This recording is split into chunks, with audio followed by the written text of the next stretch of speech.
अस्सलाम वालेकुम, मैं हूं इरफान समोर। दोस्तों, अब ये हुकूमत आईनी तरमीम को भूल जाए, क्योंकि पाकिस्तान तहरीक इंसाफ ने अपनी फील्डिंग ऐसी मजबूत सेट की है कि कहीं से भी हुकूमती बॉल क्रीज के बाहर नहीं जा रहा।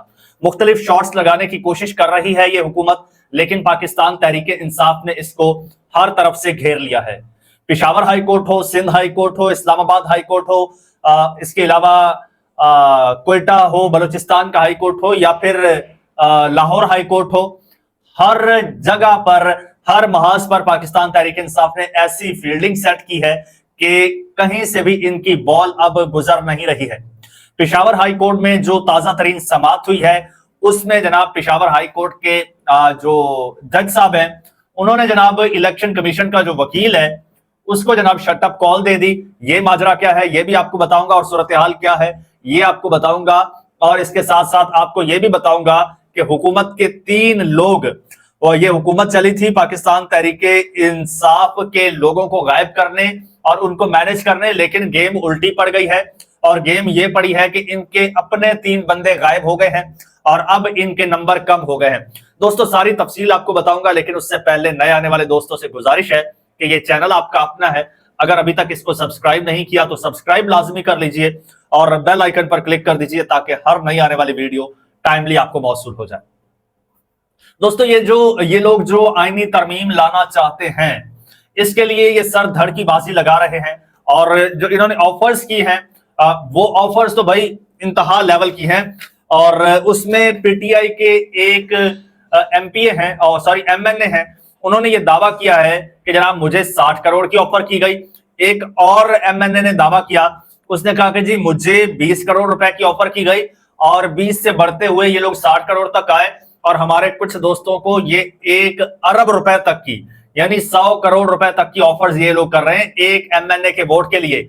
इस वक्त हुकूमत के वोट पूरे नहीं हैं, और वोटों के साथ साथ इनके जो 3 लोग हैं ना, 3 लोग, वो 3 लोग इस वक्त पाकिस्तान तहरीक इंसाफ के साथ मिल गए हैं। और आपको एक और मजे की बात बताता चलूं, ये सिर्फ 3 वो लोग हैं जो पाकिस्तान तहरीक इंसाफ के साथ बाज़ाब्ता तौर पर मिल गए हैं। और पाकिस्तान तहरीक इंसाफ के रहनुमा है, साबिक तर्जुमान है रऊफ हसन साहब। उन्होंने ये अजमल जामी साहब के प्रोग्राम में दावा किया है, और वो कहते हैं कि जी 3 बंदे हमारे साथ हैं, जब वोटिंग होगी आईनी तरमीम के लिए तब वो लोग नून लीग को वोट नहीं देंगे। और इसके अलावा जनाब इसी तरह से ये लोग कह रहे थे पाकिस्तान तहरीक इंसाफ के लोग। अब दोस्तों, हकीकत ये है कि इनको तहरीक इंसाफ के बंदे मिल नहीं रहे। तहरीक इंसाफ ने अपने बंदे जो हैं वो सेफ जोन में रख लिए हैं, महफूज मकामात पर उनको रखा हुआ है। ये लोग मारे मारे फिर रहे हैं, और पीटीआई के लोगों के अब घरों पर ये लोग क्रैकडाउन कर रहे हैं। ये लोग घर तोड़ रहे हैं पीटीआई के लोगों के, और ये लोग उनकी फैमिलीज को ब्लैकमेल कर रहे हैं कि भाई आपका एमएनए किधर है, निकालो।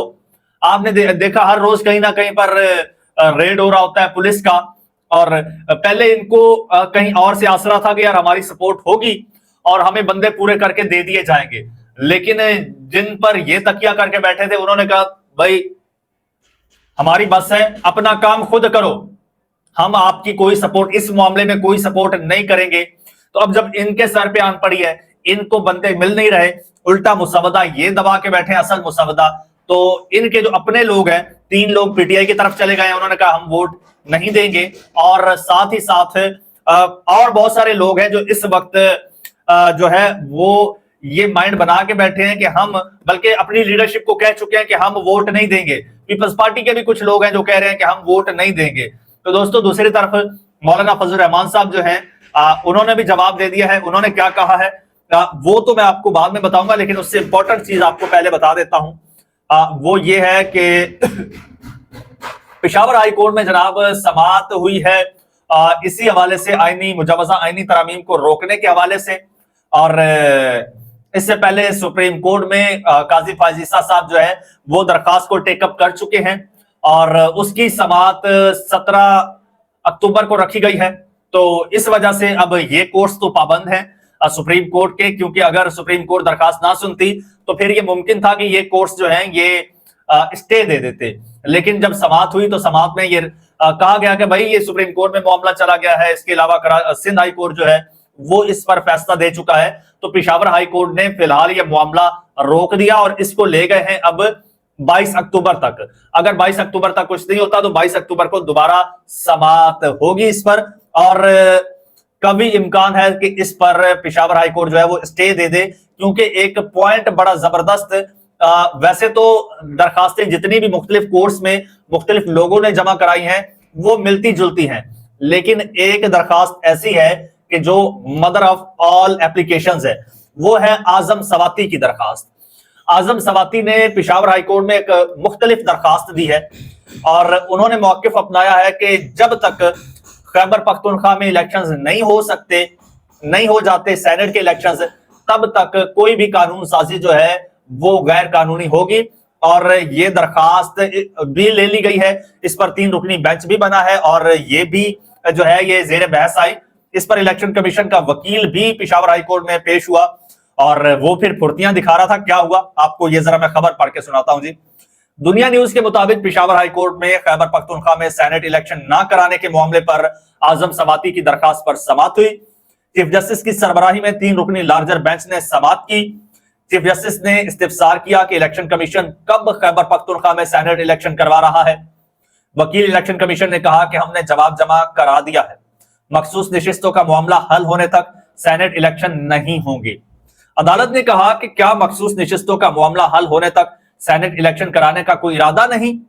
अदालत ने वकील इलेक्शन कमीशन को डांट पिलाते हुए कहा कि आप ज्यादा जज्बाती ना हो, आप सब्र तहम्मुल का मुजाहिरा करें। अगर, अब दोस्तों यहां पर पॉइंट की बात है, अगर मखसूस नशिस्तों का मामला हल होने तक सेनेट इलेक्शन नहीं हो सकते तो सेनेट इलेक्शन होने तक कोई कानून साजी भी नहीं हो सकती। ये पेशावर हाई कोर्ट का अगला मुमकिना फैसला है और इस बेस पर यह बड़ा वैलिड और बड़ा स्ट्रॉन्ग पॉइंट है और ये तमाम कानूनी माहिरीन कह रहे हैं कि इस बेस पर जो है ये स्टे भी हो सकता है। ये फुर्तियां लगाकर अगर 18, 19, 20 को अगर ये लोग कौमी असेंबली से करवा भी लेते हैं तो ये सेनेट से नहीं करवा पाएंगे। पहली बात तो ये अगला मरहला मैंने पहले बता दिया। इससे पहला मरहला ये है कि हुकूमत को जनाब सुर्ख झंडी दिखा दी है मौलाना फजल रहमान साहब ने, और मौलाना फजल रहमान साहब ने कहा कि भाई ये जो तरमीम है ये तबाही का बायस बनेगी, हुकूमती मुसवदे पर आईनी तरमीम तबाही का बायस बनेगी, इसलिए इस पर तो किसी सूरत जो है वो नहीं हो सकता और पाकिस्तान को इस्लामी निजाम से महरूम रखने वाले सियासतदानों का मुआसबा अवाम ने करना है। अवाम आइन में खिलवाड़ करने वाले हुक्मरानों को गिरोबारों से पकड़कर ऐवानों से बाहर निकालेंगे। ये कौन कह रहा है? ये कौमी असेंबली में 8 और सेनेट में 5 सीटें रखने वाले मौलाना फजलुर रहमान साहब कह रहे हैं। वो कहते हैं कि हमारे मुसवदे के बगैर अब आइन साजी नहीं हो सकेगी और किसी सूरत नहीं हो सकेगी।